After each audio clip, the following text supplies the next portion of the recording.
गांव में दयाराम अपनी पत्नी फुलवा और जवान बेटे सुमन के साथ रहा करता था। दयाराम बेहद मेहनती था। दयाराम जमीन के खेत में खेती बाड़ी करके अपना परिवार चला रहा था। इस बार फसल अच्छी हुई है फुलवा। बस बारिश से पहले फसल सही सलामत पक जाए और मैं फसल कटवा लूं। अरे इन फसलों से उम्मीद ही क्या करना, जब 1/3 अनाज जमींदार साहब हम गरीब किसानों को देते हैं, बाकी का 3/3 खुद रख लेते हैं। अरे फुलवा, तुम ये सब क्यों सोचती हो? तुम्हें तो ये सोचना चाहिए कि कम से कम जमींदार साहब अपना खेत देकर हमें उस पर फसल लगाने का हक तो दे रहे हैं ना। हाँ, बस इसलिए मैं भी कुछ नहीं बोलती। जो मिल रहा है उसमें खुश हूँ, लेकिन ये लालची जमींदार, इसे जितना दे दो इसकी खुशी कभी दोगुनी नहीं होती। दयाराम चाय पीते हुए अपनी पत्नी फुलवा से बात कर रहा होता है। अब चाय पीने के बाद दयाराम खेत के लिए निकलता है। रास्ते में उसे गांव का मोहन मिलता है। अरे मोहन, क्या बात है? आजकल दिखाई नहीं देता। लगता है खेत में कुछ ज्यादा ही काम है।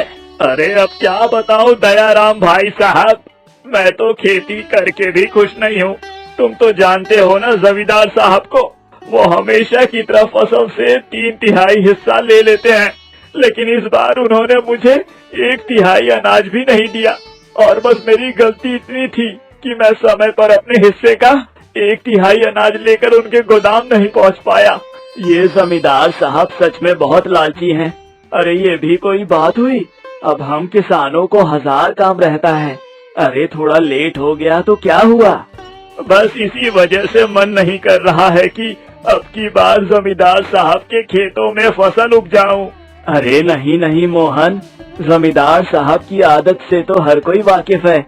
अगर इस बार तूने जमींदार साहब के खेतों को छोड़ दिया ना, तो अगले 100 जन्म तक जमींदार साहब तुझे अपने खेत पर फसल नहीं उगाने देंगे। बड़ी दुविधा है, यही सोच कर तो मैं और भी ज्यादा परेशान हूँ। जमींदार बबलू सिंह न सिर्फ गांव के किसी एक किसान पर अत्याचार कर रहा था, बल्कि बादलपुर के हर एक घर में एक किसान था, और वो किसान जमींदार बबलू सिंह के अत्याचार और गुलामी को सह रहे थे। अरे इस बार तो किसानों से अच्छी वसूली कर ली है। बस बारिश से पहले ये गोदाम और भी अनाजों से भर जाएगा। उसके बाद शहर से आए व्यापारियों को मैं अच्छे खासे दामों में अनाज की बोरियां बेच सकूंगा। अरे मालिक, आपके होते हुए कभी घाटा हो सकता है क्या? अभी तो बारिश का मौसम आने दीजिए, फिर तो चारों तरफ और भी ज्यादा अनाज की बोरियां नजर आएंगी। हाँ। जमींदार और उसका नौकर बात कर ही रहे होते हैं कि तभी वहाँ गांव की कमली काकी का आना होता है। अरे जमींदार साहब, जरा कुछ अनाज दे दो। इस बार जो अनाज दिया था वो समय से पहले ही खत्म हो गया। जब फसल काटने की बारी आएगी तो उसमें से अनाज काट लेना। अरे अरे अरे, ऐसे कैसे अनाज दे दे जमींदार साहब? तुम्हें तो तुम्हारा हिस्सा पहले ही मिल चुका है ना।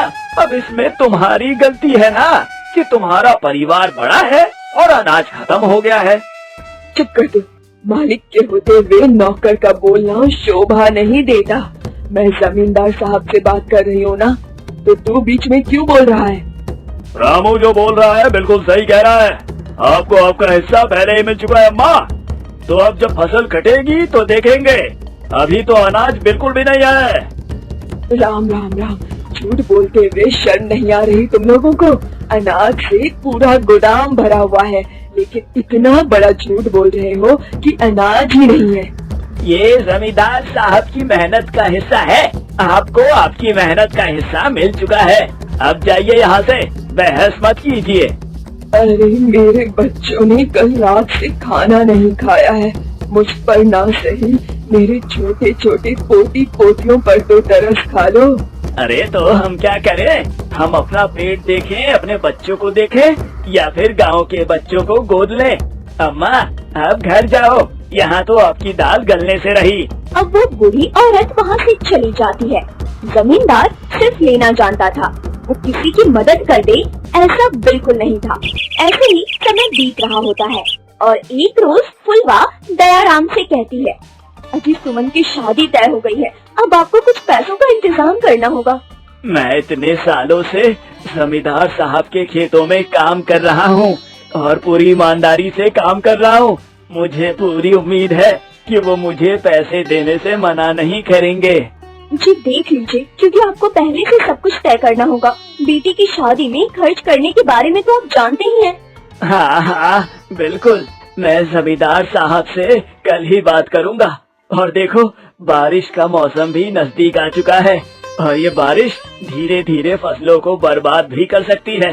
अगर लगातार बारिश होने लगी तो मुझे फसल कटवाना होगा। अगले ही दिन दयाराम जमींदार के घर पहुंचता है। अरे आओ दयाराम, क्या बात है? बारिश का मौसम और चाय पकौड़ों का मजा ही कुछ और है। तुम्हें भी चाय पकौड़ों का आनंद लेना है तो बताओ, मैं मंगवाता हूँ तुम्हारे लिए भी चाय और पकौड़े। नहीं नहीं जमींदार साहब, मुझे चाय पकौड़े नहीं खाने, मैं तो बस काम से आया था। अरे हाँ हाँ दयाराम, बताओ क्या काम है? सब ठीक तो है ना? बड़े चिंता में लग रहे हो।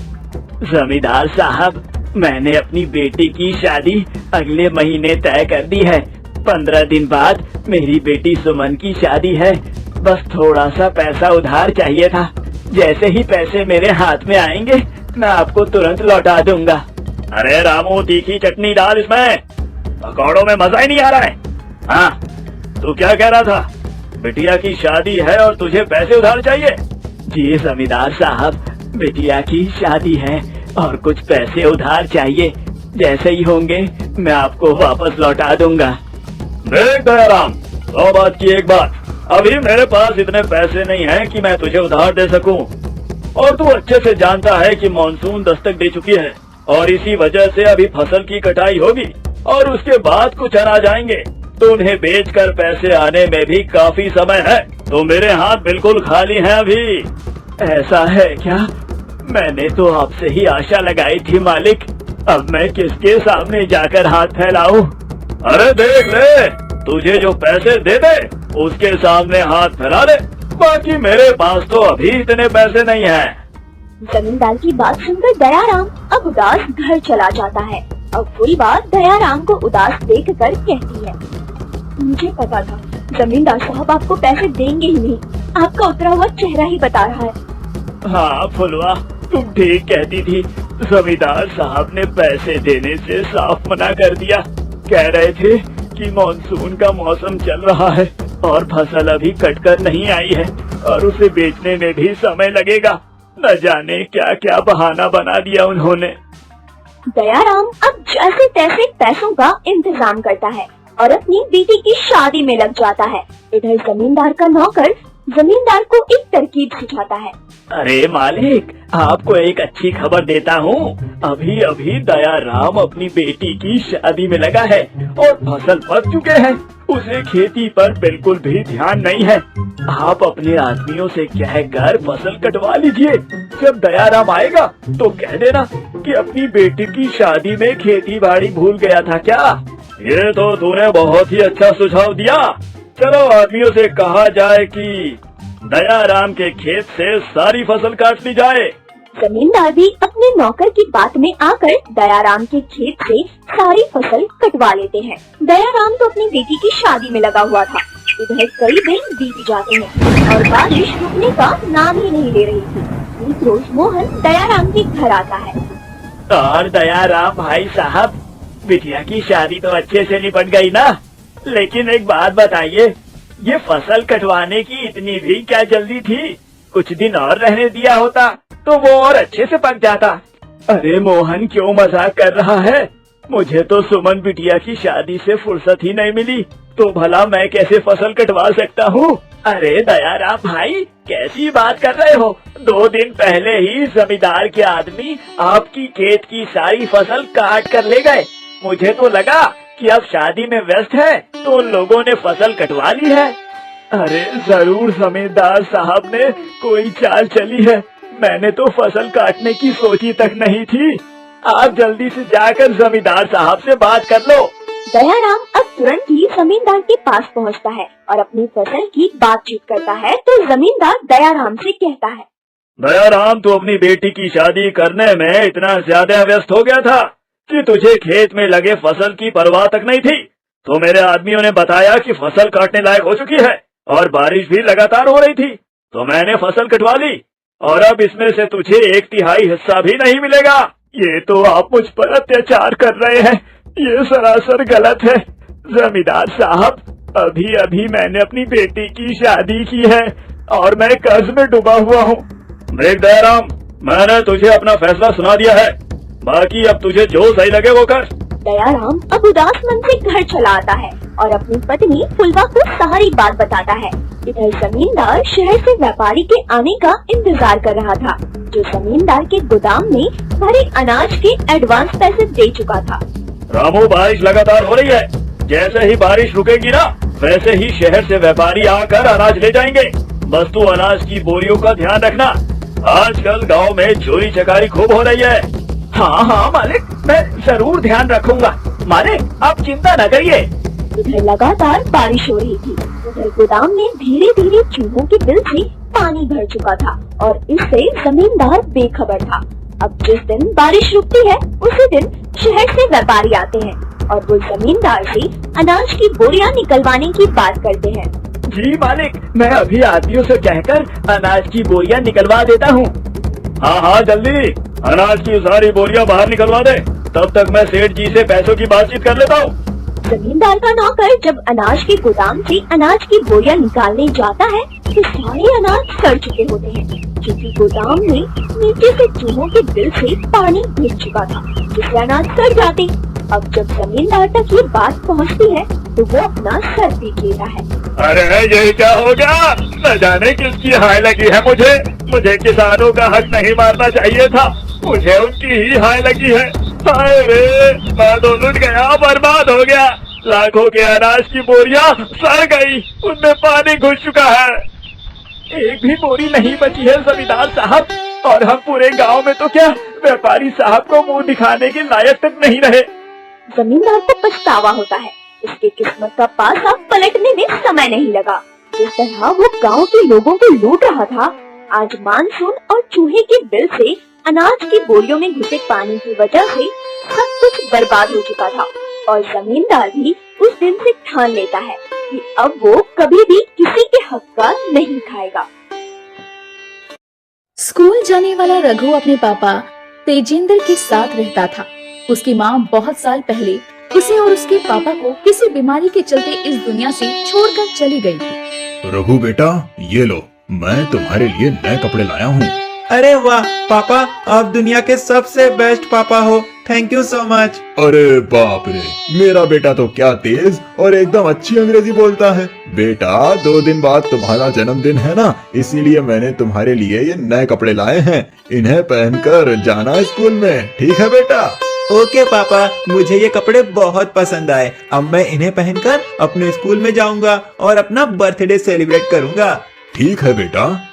जिसके बाद तेजेंद्र ने रघु को एक माँ और पिता दोनों का प्यार दिया और उसे किसी भी चीज की कमी खलने नहीं दी। तेजेंद्र रघु का बहुत अच्छे से जन्मदिन मनाता है और उसे तोहफा भी देता है। हालांकि तेजेंद्र एक कंस्ट्रक्शन साइट पर काम करने वाला मजदूर होता है, उसके बावजूद भी वो अपनी बेटी को हर वो चीज देता है जो रघु चाहता है। एक दिन, आज मैं स्कूल से जल्दी छूट गया हूँ, अब मैं अपने पापा के पास जाऊंगा। पापा इस वक्त कंस्ट्रक्शन साइट पर काम कर रहे होंगे। 4 बज रहे हैं, 6 बजे तक मैं वहाँ पर रहूंगा और शाम में पापा के साथ ही घर जाऊंगा। हाँ। रघु जब कंस्ट्रक्शन साइट पर जाता है तभी वो वहाँ लोगों की भीड़ देखता है। एक मजदूर तीसरे माले से काम करते हुए नीचे गिरा होता है, जिस कारण उसकी मौत हो जाती है और वो व्यक्ति कोई और नहीं बल्कि रघु के पापा तेजेंद्र ही होते हैं। नहीं पापा, ये नहीं हो सकता। मेरे पापा मुझे माँ की तरह छोड़ के नहीं जा सकते। पापा, आंखें खोलो पापा।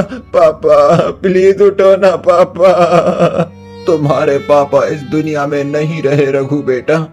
तीसरे माले से काम करते हुए नीचे गिरा है हमारा तेजेंद्र। बहुत अच्छा था, दिल का बहुत साफ और स्वभाव का एकदम नेक। बहुत बुरा लग रहा है मुझे। अपने आप को संभालो रघु बेटा, संभालो। पापा पापा। रघु अपने पापा को उठाने की बहुत कोशिश करता है, लेकिन सच तो ये था कि उसके पापा अब इस दुनिया से जा चुके थे। तेजेंद्र के जाने के बाद अब रघु को घर मालिक घर खाली करने के लिए कहता है। अरे ओ छुटंगे, चल निकल अब यहाँ से। अब ना तेरा बापू रहा ना तेरी माँ, इसीलिए अब मैं अपना घर किसी और किराएदार को किराए पर दूंगा। ऐसा मत कीजिए मालिक साहब, मैं कहाँ जाऊंगा? मेरा तो मेरे पापा के अलावा इस दुनिया में कोई भी नहीं है। मेरा ना रहने का ठिकाना है ना खाने का। मुझ पर थोड़ा तो रहम कीजिए मालिक साहब। नहीं, तू ठहरा छोटा बच्चा, तू क्या पैसे कमा कर देगा मुझे? चल निकल यहाँ से, बहुत हुआ तेरा अब। ऐसा नहीं है मालिक साहब, मैं आपको पैसे कमा कर दूंगा ना। मैं कुछ काम करूंगा और अपने स्कूल की फीस और आपका किराया भी दूंगा। बस आप मुझे कुछ दिनों की मोहलत दे दीजिए, मुझे काम ढूंढने दीजिए। एक बार काम मिल जाएगा तो मैं आपको आपके सारे पैसे दे दूंगा। प्लीज मालिक साहब, मुझे यहाँ रहने दीजिए।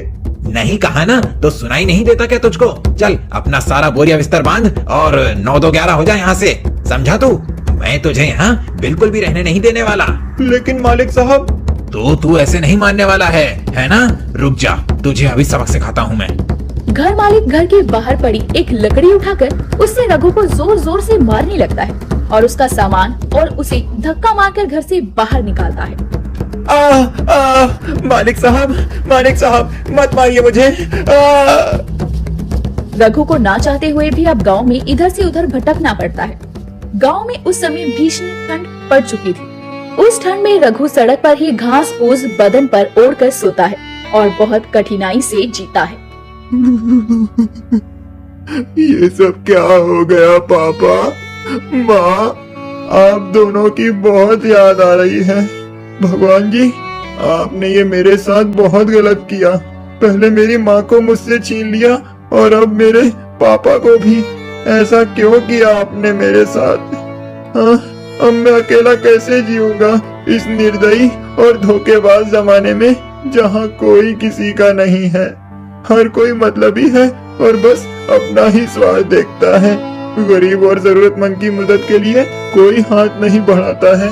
कोई इतना कठोर कैसे हो सकता है? क्या हो गया है आजकल के लोगों को? मेरे पापा और मम्मी तो ऐसे नहीं थे।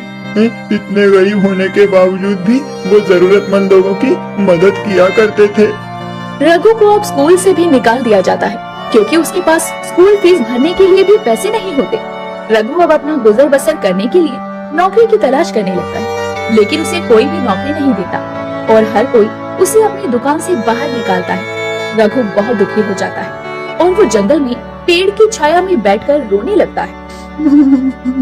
किसी ने मुझे काम नहीं दिया, अब मैं क्या करूं? माँ, पापा, मुझे भी अपने पास बुला लीजिए आप दोनों। मुझे नहीं जीना इस दुनिया में जहाँ बच्चों की कोई मदद नहीं करता है। आज आप दोनों होते तो मुझे ये दिन देखने की नौबत नहीं आती। तभी वहाँ से एक ब्राह्मण गुजर रहे होते हैं और वो रोते हुए रघु को देखकर हैरान हो जाते हैं और रुककर उससे कहते हैं, बेटा क्या हुआ तुम्हें? तुम रो क्यों रहे हो? क्या बात है, मुझे बताओ। वो मैं। घबराओ मत बेटा, क्या पता मेरे पास तुम्हारी समस्या का हल हो। क्या पता मैं तुम्हारी किसी प्रकार से मदद कर पाऊं। ब्राह्मण जी, वो। रघु उस ब्राह्मण को सारी बात बताता है और उसके बाद वो ब्राह्मण अपनी जादुई दिव्य शक्तियों से वहाँ पर जादुई जूते प्रकट करता है और उन्हें देखकर रघु की आंखें फटी की फटी रह जाती है। ये क्या? ये तो गजब हो गया ब्राह्मण जी। इसका मतलब आप एक जादूगर हो? नहीं बेटा, मैं एक जादूगर नहीं हूँ, लेकिन मेरे पास अपनी तपस्या से प्राप्त की गई कुछ जादुई शक्तियाँ हैं जिनसे मैं दूसरों की मदद कर सकता हूँ। और उन दिव्य शक्तियों से मैंने तुम्हारे लिए ये जूते भी प्राप्त किए हैं। तुम्हें ये जूते पसंद नहीं आए बेटा? ये जूते तो बहुत ही ज्यादा सुंदर और प्यारे हैं ब्राह्मण जी, लेकिन मेरे पास तो ये चप्पल हैं। फिर भी आपने मुझे ये जूते क्यों दिए हैं? वो इसीलिए क्योंकि ये जूते कोई मामूली जूते नहीं हैं। मतलब? ये जूते जादुई जूते हैं, जादुई जूते। जादुई जूते? हाँ बेटा, इन जादुई जूतों से तुम धनवान बन जाओगे और तुम्हारे पास ढेर सारा सोना होगा, क्योंकि ये जूते सोना देने वाले जादुई जूते हैं। क्या? लेकिन ब्राह्मण जी, इन जादुई जूतों से भला सोना कैसे निकलेगा? नहीं नहीं बेटा, इन जूतों से नहीं, बल्कि जब तुम इन्हें पहनोगे तब चलने पर हर एक कदम पर एक एक सोने का सिक्का तुम्हारे सर पर बरसेगा। यानी कि सोने के सिक्कों की बारिश होगी मुझ पर। हाँ बेटा, एकदम सही समझे। रघु ब्राह्मण के सामने उन जादुई जूतों को पहनकर चलने लगता है। तभी उसके हर कदम पर उसके ऊपर आसमान से एक सोने का सिक्का बरसता है और वो उसे अपने हाथ में पकड़ लेता है और मुट्ठी में कैद कर लेता है। अरे वाह, ये तो सच में जादुई करिश्मा है। वाह, आपका बहुत बहुत धन्यवाद ब्राह्मण जी। अब मैं इससे अपना और दूसरों का खूब भला करूंगा और फिर सबके जीवन में खुशियाँ ही खुशियाँ होंगी। हाँ बेटा, तुम एक नेक और ईमानदार बच्चे हो, इसीलिए मैंने तुम्हें ये उपहार दिया है। लेकिन याद रखना, अगर इसका गलत काम में इस्तेमाल करोगे तो तुम्हारे साथ बहुत बुरा होगा बेटा। ठीक है ब्राह्मण जी, ये बात मैं याद रखूंगा, आप चिंता मत कीजिए। चलो, अब मेरे जाने का समय आ गया है। अपना ख्याल रखना, आयुष्मान भव। शुक्रिया ब्राह्मण जी, आप भी अपना ख्याल रखना और यूं ही मुसीबत में फंसे हुए बच्चों की मदद करते रहिए। वो ब्राह्मण वहाँ से चला जाता है और अब रघु उस जादुई जूते से बहुत देर तक चलता है, जिसके बाद उसके पास ढेर सारे सोने के सिक्के इकट्ठा हो जाते हैं और वो उससे अपने लिए एक बड़ा सा घर बनवाता है और ऐशो आराम में रहने लगता है। साथ ही गरीब और जरूरतमंद लोगों का भी बहुत भला करता है और उन्हें उस सारी संपत्ति से रहने की जगह और खाने के लिए खाना देता है। धन्यवाद भगवान जी, आपने मुझे इतनी बड़ी मुसीबत से बचा लिया। ब्राह्मण जी साक्षात भगवान का ही रूप लेकर मेरे पास आए और उन्होंने मेरी मदद की। मैंने कभी नहीं सोचा था कि मैं इतनी रास्ती जिंदगी जीऊंगा, लेकिन ये सब आपके ही कारण सफल हो पाया है भगवान जी, इसीलिए आपको बड़ा वाला थैंक यू। रघु की ये बदली हुई जिंदगी देखकर पुराने घर का घर मालिक हैरान रह जाता है और एक दिन वो उसका पीछा करते करते उसके घर तक पहुंच जाता है और वो सारी अमीरी देखकर एकदम भौचक्का रह जाता है। ये कल का गरीब आज करोड़पति कैसे बन गया? आखिर माजरा क्या है? ये कैसे हो सकता है? अभी कुछ दिन पहले ही मैंने इसे अपने मकान से बाहर निकाला है और फिर ये सड़क पर सो रहा था, फिर आज इतने आलीशान घर में कैसे रह रहा है? इसके जीवन में इतना बड़ा बदलाव, वो भी चंद दिनों में, ये कैसे संभव हो सकता है? नहीं नहीं, दाल में जरूर कुछ काला है, मुझे इसका पता लगाना ही होगा। घर मालिक अब रघु पर कड़ी नजर रखने लगता है और उसे पता चल जाता है कि रघु के जादुई जूतों के कारण ही वो इतना अमीर हुआ है। वो चुपके से रघु के उन जादुई जूतों को पहनकर चलते हुए देखता है और तभी उसके ऊपर आसमान से सोने का सिक्का बरसता है। अच्छा, तो ये बात है क्या? अब समझ आया। रघु के बच्चे, तुझे क्या लगा तेरे पास ये जादुई जूते हैं, इसके चलते तू अमीरों जैसे रह सकता है? अब ये सोना देने वाले जूते मेरे हो जाएंगे, मैं तो इन्हें पहनकर ही रहूंगा और पहले से और ज्यादा धनवान बनूंगा। फिर चाहे ये जूते मेरे पैर में आए या ना आए, मैं तो इन्हें पहनकर ही रहूंगा। रात को जब रघु अपने कमरे में सो रहा होता है, तभी घर मालिक चुपके से वहाँ पर आकर उन जूतों को चुराता है और वो उन्हें पहनकर चलने लगता है। लेकिन तभी अचानक से उस पर एक नहीं बल्कि और वो उन सभी सिक्कों के बोझ तले दबने लगता है। नहीं, बचाओ! अरे मुझे इतना सारा सोना नहीं चाहिए था। सोने के सिक्कों के बोझ तले दबकर घर मालिक की जान चली जाती है। इस प्रकार उसे उसकी लालच की सजा मिल जाती है और वो जादुई जूते वापस रघु के पास ही चले जाते हैं और रघु उनका इस्तेमाल करके अपना और दूसरों का जीवन बहुत सुंदर बनाता है और हर एक जरूरतमंद की मदद करता है।